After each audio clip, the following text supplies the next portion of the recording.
This is the Therapy Chat Podcast with Laura Reagan, lcsw-c.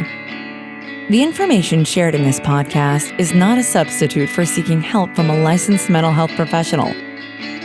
And now, here's your host, Laura Reagan, lcsw-c.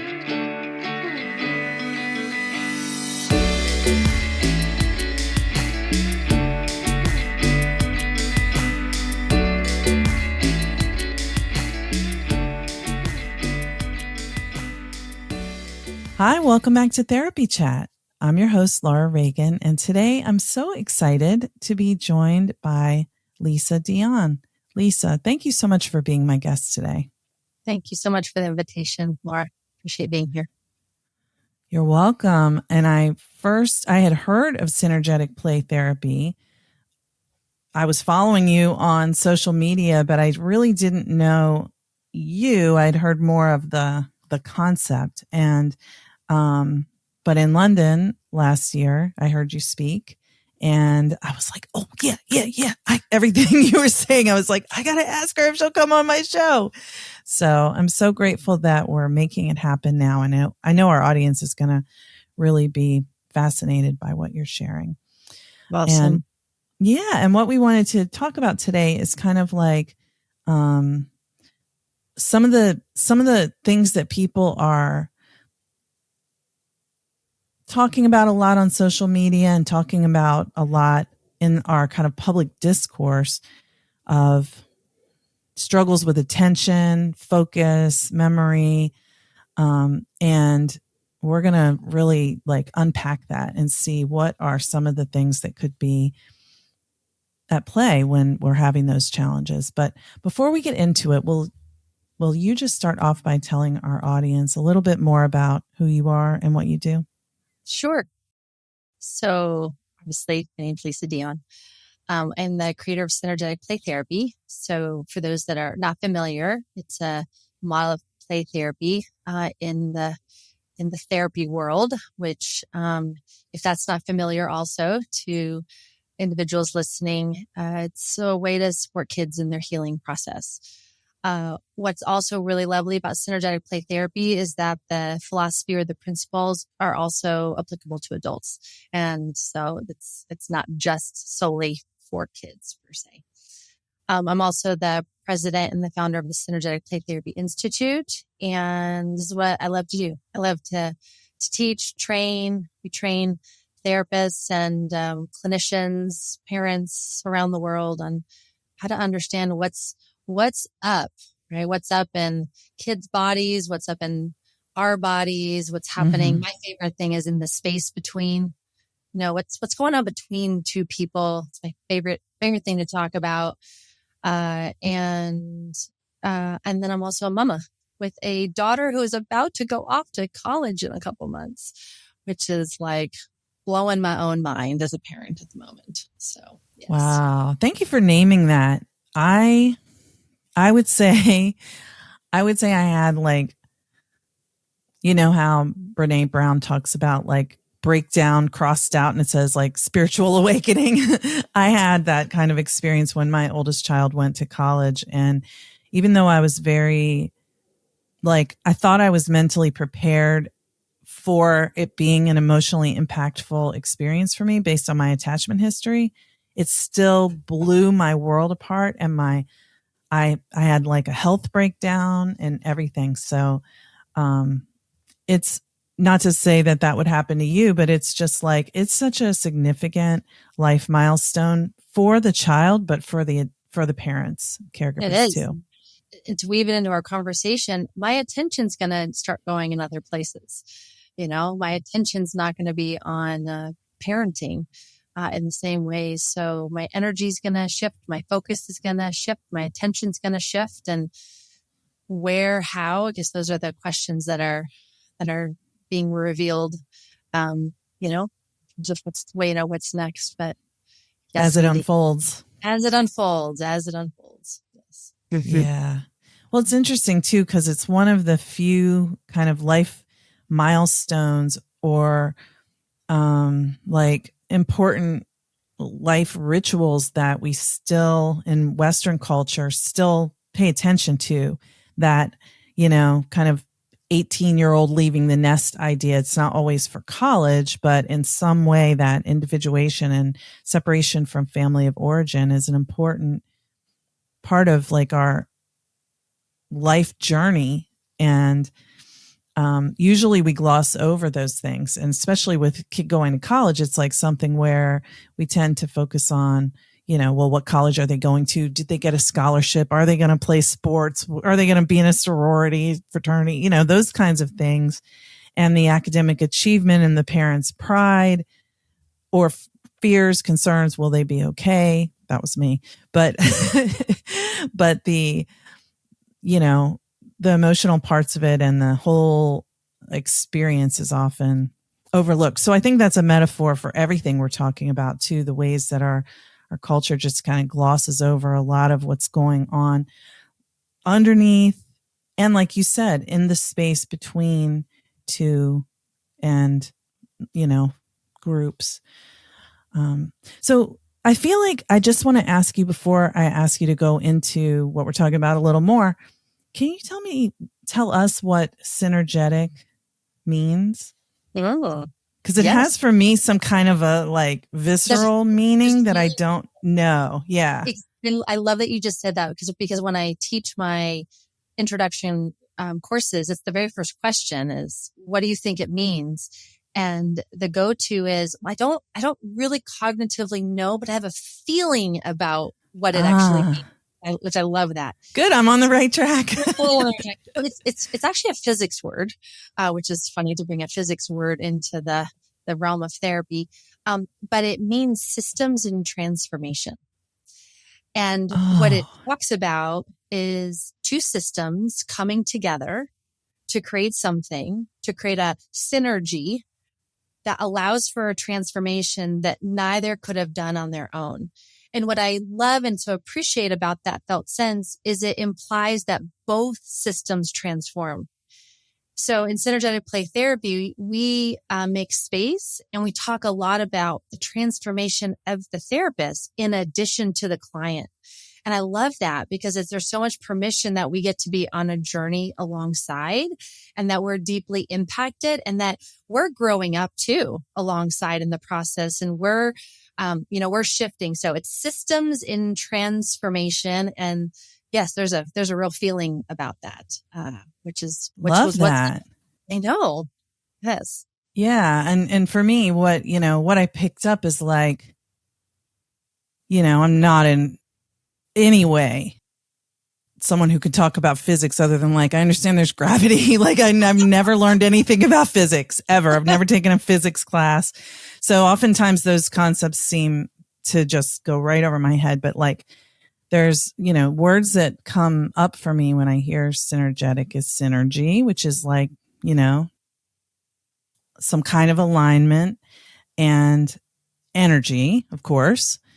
And, jetic feels like, some kind of movement.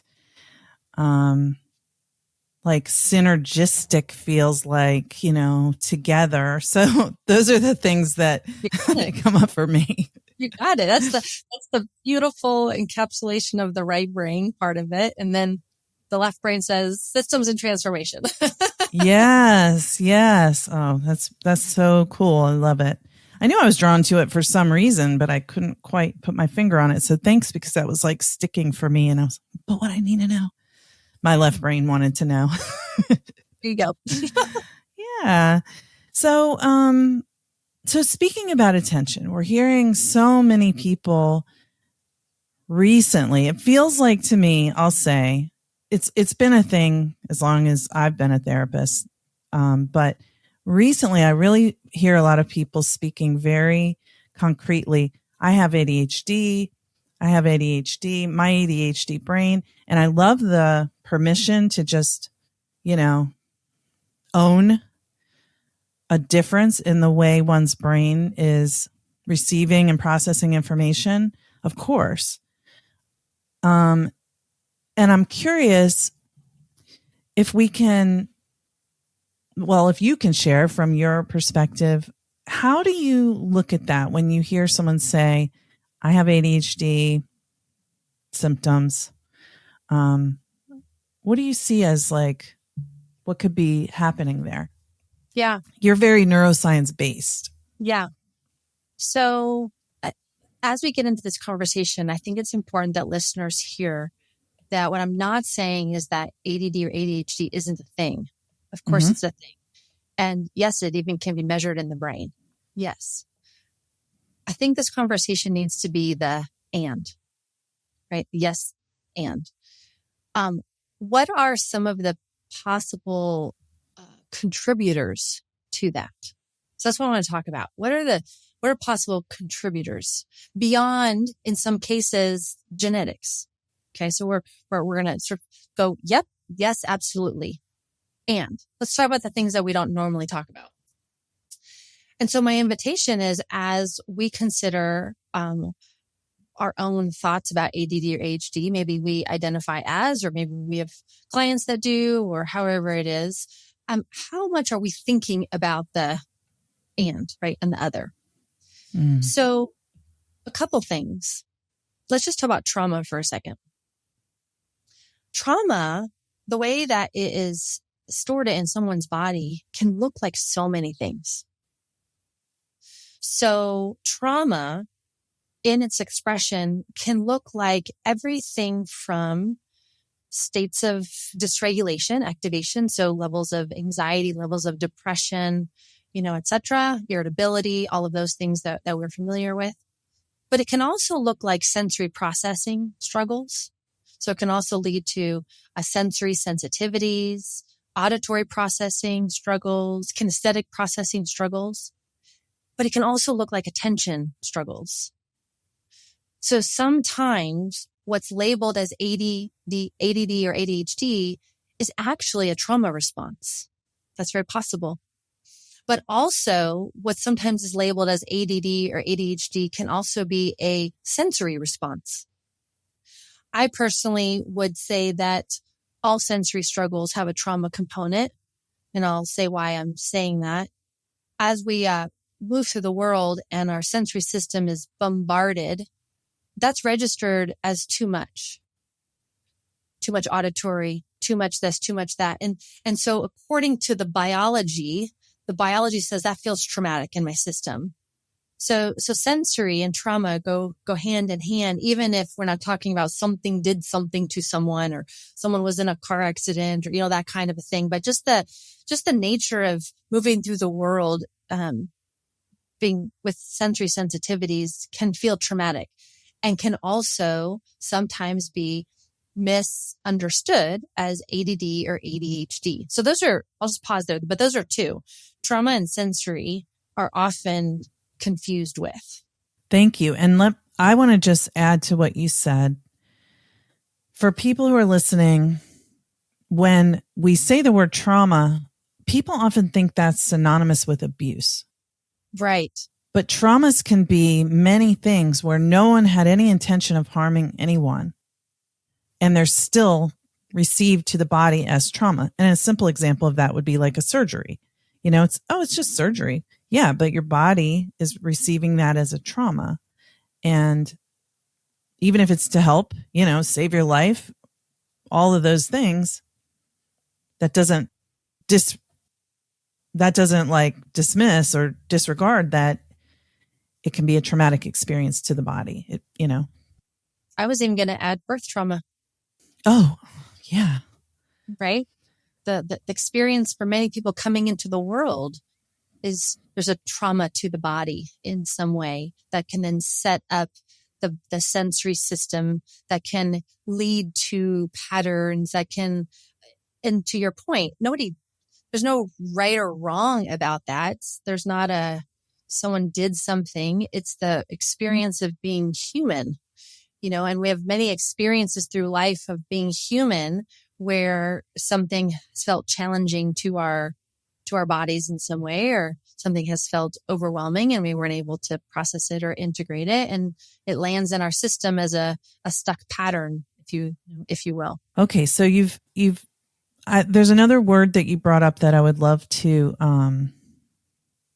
define for listeners. When you were talking about sensory responses and struggles. And you said trauma can impact kinesthetic processing. Can you share what you mean by that? Yeah, I'll actually even give an example of this.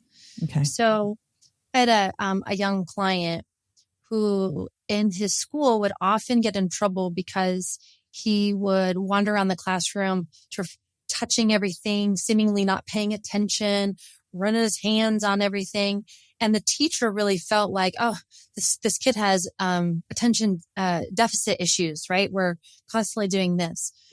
But actually what was going on for him is he was incredibly disconnected from his body because he was often in a state of overwhelm in his body because the word kinesthetic is talking about the body. So things registered for him as incredibly intense.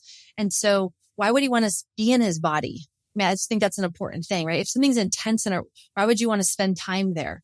So he was a bit disconnected from his body.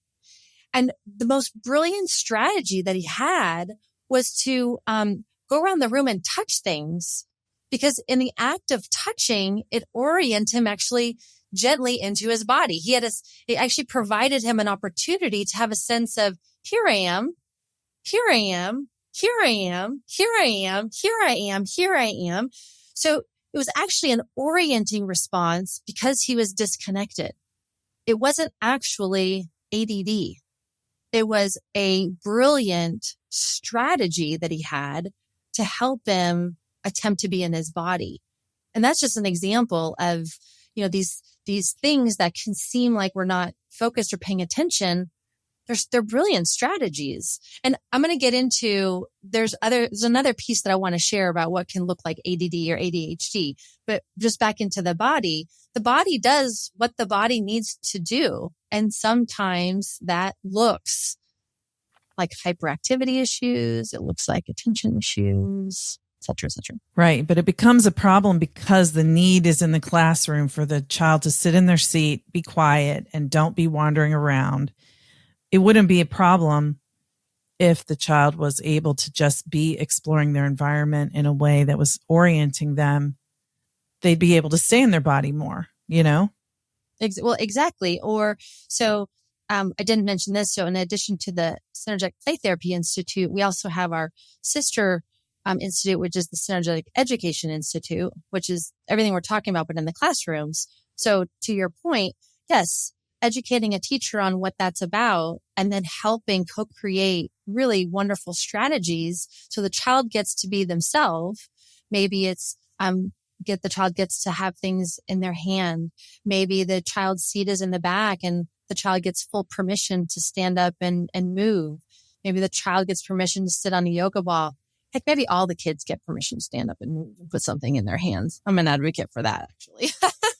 I know you hear all the time. Kid. That's Everybody right. When some kids get to do it and other kids are like, well, I want to do that in the class. Oh, we can't let everybody do it. It's why? Why? Right. Why can't we all have our nervous systems actually feeling good while we're there to learn? That's what the goal should be. So, Laura, I want to tie in a brain piece. Mm-hmm. So I want to go back to the trauma. So we talk about the sensory, let's talk about the trauma.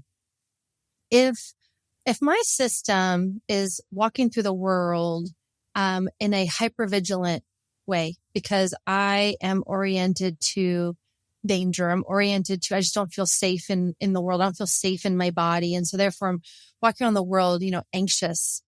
Where's my attention going to be? Because it's not going to be on learning math, right? My attention scanning for threats, constantly scanning, right? This seemingly not focused. And from a brain perspective, it makes sense because I'm not in my executive functioning.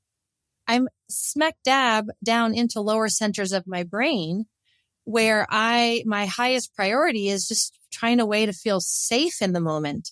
So I'm not close to up here. So I'm in reactivity. I am in impulsivity. I am in survival mode. I'm going to have higher states of activation or dysregulation in my autonomics. I'm not going to present as an individual that is seemingly connected and grounded, because that's not my orientation in the moment. There might be danger. I'm anxious. I'm overwhelmed. I'm hypervigilant. So I think that's important too, because sometimes there's that expectation when a child is not feeling safe, or when a child is really activated and they are seemingly having attention issues. Well, just pay attention. Come on, just focus, just pay attention. And the brain's going, oh, I am focused. Oh, I am paying attention. Not to that math problem, but I am paying attention to that look over there in so-and-so's face, because I don't really know what that means, but oh, I'm paying attention to it. All right. Or, oh yeah, I'm paying attention. I'm scanning for these cues right now. Or the brain is very much paying attention to anything that has to do with safety. Yes. And now I might be muddying the waters. So if so, just, help me get back on track. But I think too, that when our system feels overwhelmed with, one, the need to be orienting for safety, but at the same time, there's also a need for connection with the adult in the room, their approval. That's part of what allows someone to feel safe in an attachment relationship. And, I think my experience is that there's also some zoning out that can happen, daydreaming, going away in their mind when it's just too overwhelming to be in this present moment in one's body and in this environment. So the zoning out, which looks like, oh, you're daydreaming again. Yep. So the way I like to think of it is, if I can't find safety in my reality, I'll find safety in my virtual reality. So if I can't find it here, then I'll go here. And yeah, it absolutely can look like zoning out, some levels of dissociation, which exists on a continuum. Absolutely. Which then someone can also, they're not paying attention. They're not focused. Right. And which again, they're very focused on where the safety is, which is up here in their virtual reality.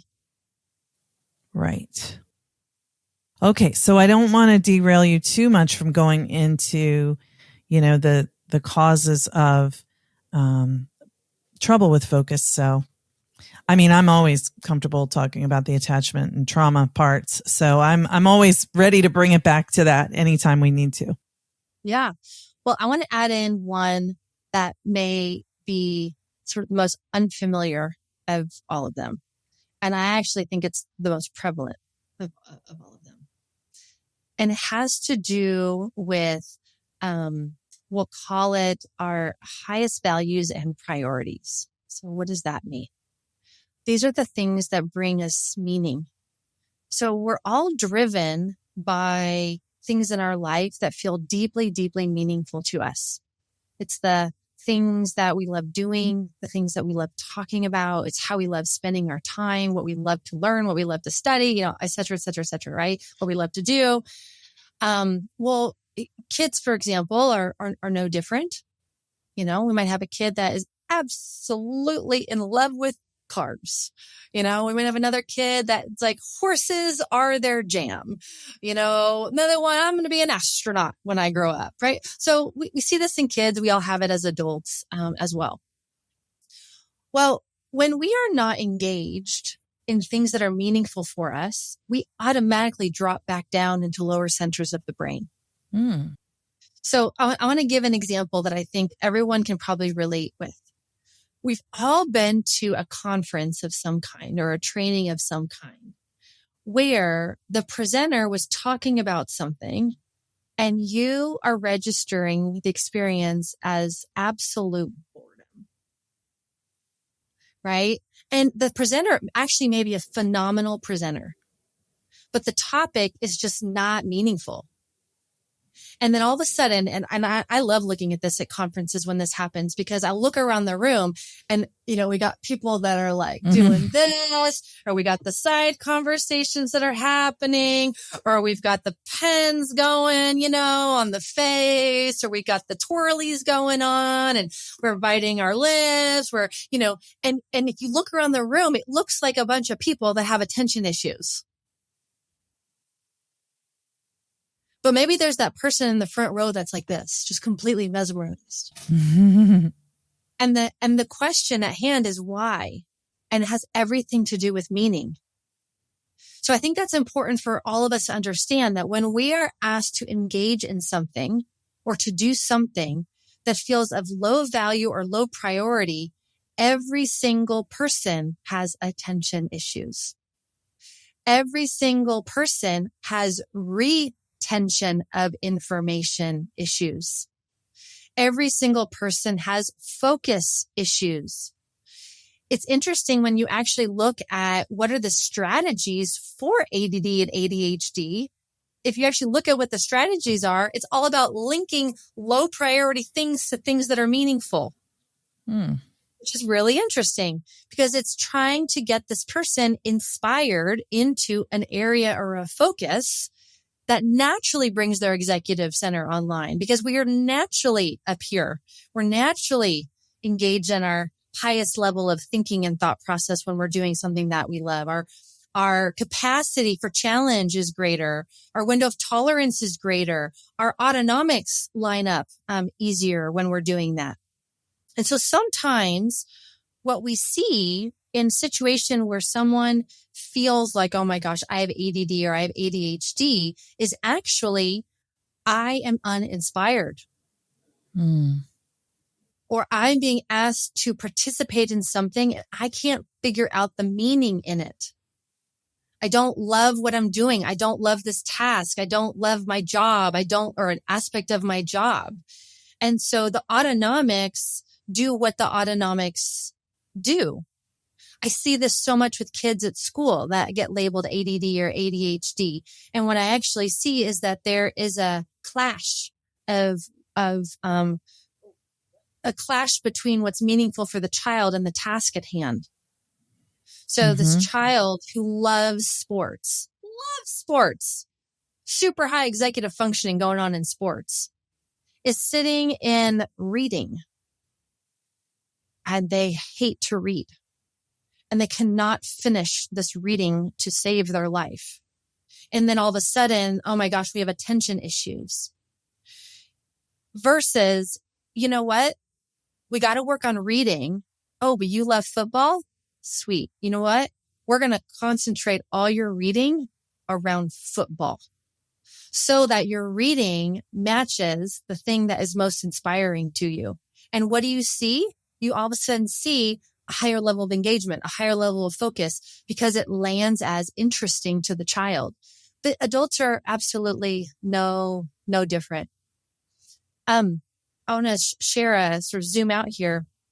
At the Synergetic Play Therapy Institute, this is actually one of the things that I look for when just in terms of running the company, because we have a lot of employees, a lot of contractors, is I look for where attention gets wobbly to help me understand who the person is versus who they're trying to be.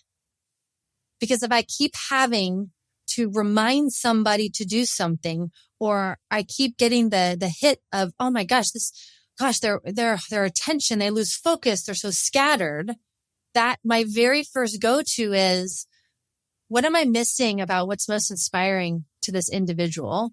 And what do I need to do to shift up their tasks so that I maximize what's happening in their executive functioning? Does it mean that they actually have ADD? I don't know. Even if it was true, the strategy is still the same, which I think is interesting. Get them inspired. So I'm curious, Laura, what do you think about that? Well, yeah, I mean, that just feels so true. And I'll share a little bit about myself. When I was a kid, I was, first of all, in my family, pegged as smart. And that was that was my best identity, being smart, right? That was my most approved of identity. And so school was easy academically. And I really had to do no extra, no homework or anything. I always had all my work done before I left school, even homework. And then when my parents split up when I was 6, so, I'm talking about school, but I'm only kindergarten, first grade. And then my parents split up. I hated second grade. I hated every day of second grade. I loved the parts where I was like doing a project. I remember I did a project we had to do the platypus. And I could still remember how I loved learning about the platypus and writing that project. Just so proud of it, the report and everything. Third grade, multiplication tables were so hard. Anything with memorization of dates, which is the way that they taught us history, was all just memorizing dates of wars. And I'm so deeply anti-war and anti-violence. And that's really something, I grew up in the 70s. I was really affirmed in that, that message was very clear. So I hated learning these dates of wars. And I would be literally preoccupied with, well, why? These wars are so stupid. It's all about, power and taking away someone else's land for more power and pushing religion on people. I thought that even when I was like 8, I hated it. So I didn't want to memorize that stuff. Exactly. So when I look back on myself as a kid now, and I think, well, did I have ADHD? When I hear people talking about struggles with executive functioning, and I'm like, but it's impossible to deny the huge attachment rupture of my parents' divorce because my mom left and she was my primary caregiver. So it was me staying and her leaving. And yeah, I was preoccupied when I was a kid. I was anxious all the time. I was crying all the time. So I had trouble with learning, but I had always been so smart. So then I'm like, well, Right. Was it, you start to wonder, was I neurodivergent? And it's like, but yes or no really doesn't matter. There's no doubt that the impact of developmental trauma, I diverged from a path I was on to a different path where school was harder. Social things became harder. Everything was just really hard. I began to hate school and miss school all the time. In 4th grade, I was missed probably more school than I attended, So these are all the classic things. Yeah. And I love what you're saying, because you're combining actually everything we're talking about. Right. Right. You're combining that even in that developmental trauma influence, there were some things that were still easier to learn than others because there was a more aligned interest or a more aligned curiosity. Right. So all of it can coexist. There's the impact of your attention had to go elsewhere. You were anxious. You were processing what had just happened. So that was the highest priority. And then, so I love I love the purpose of this conversation, which is, how about we zoom out and just, why are my attention issues the way that they are, rather than, I just have ADD or ADHD? Let me get curious about what that is. Is it a trauma piece playing out? Is it a sensory piece playing out? Is it I'm bored out of my mind and I can't find meaning in this playing out? Is it all three? Is it something else? Is it genetics? And I don't know, for me, that's where the wisdom comes in, because then we get to know ourselves, and then we get to know, what feels congruent for us. And then we get to become brilliant at fine tuning our strategies. I think, rather than just, well, I'm that and therefore I do that. Like, let's fine tune it for ourselves. Well, I think, and I wonder what you think about this, but what I see in kids I've worked with and adults I've worked with who got basically there was something that was like not clearly obvious to the family that could have impacted the child. And then the parents start getting from school, can't sit still, problems with focus, problems with attention. Your child has ADD or ADHD and they need to get medicated. And go to the doctor. Then doctor says, well, why? And then, the school said so. And then they get the medication. And again, I'm not like, I don't want to knock medications, but like without the exploration of the factors that could be involved, do you think, I think, and I wonder what you think about this. I don't want to say, do you think, that, treating one aspect, maybe the attention or focus through the medication, leaves the developmental wounding unaddressed? I feel like I can answer that with certainty from over 20 years in the field. I've just worked with and seen so many kids that came in with quote unquote attention issues. And then after doing the trauma work and then figuring out these other components, they didn't leave with the same attention issues. Yeah. And so in my practice, that's often how I would approach it with a family who was thinking about, I would say, let's do this process first. Let's do the developmental trauma part first. Let's also sync the child's interests up. Let's do both of those components first, and then we'll see what's left. And if there's a what's left, then we can actually narrow it down to, maybe there's a genetic piece. Maybe there's a piece that really biologically does need some more supports. Cool. Yeah.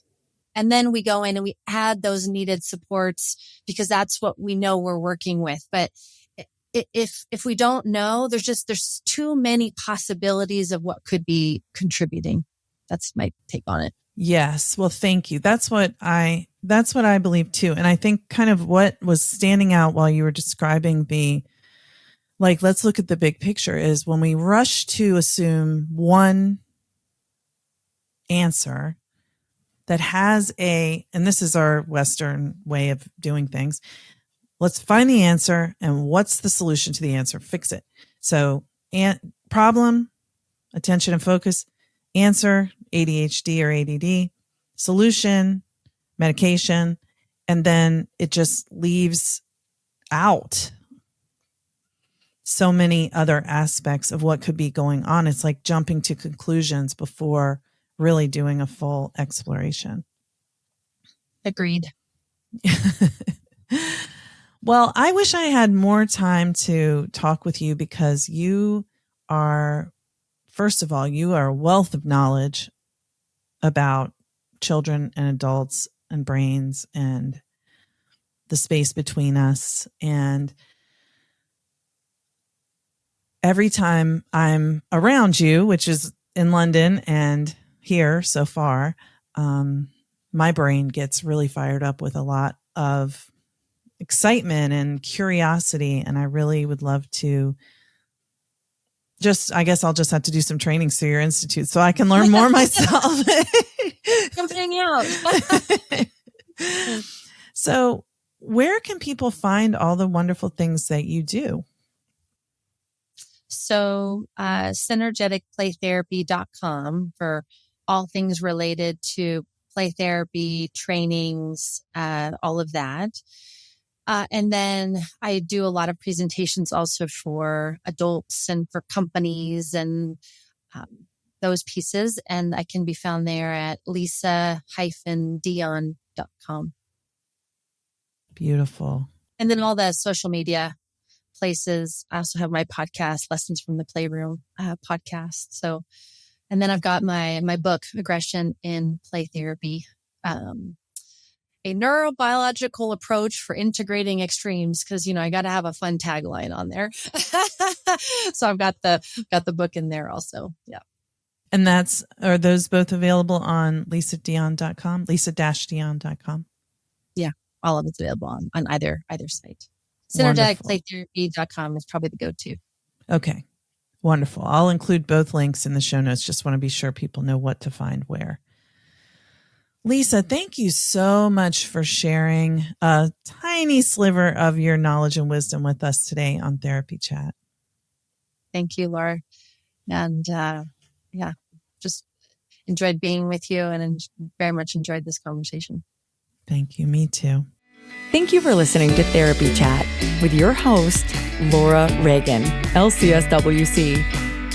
For more information, please visit therapychatpodcast.com.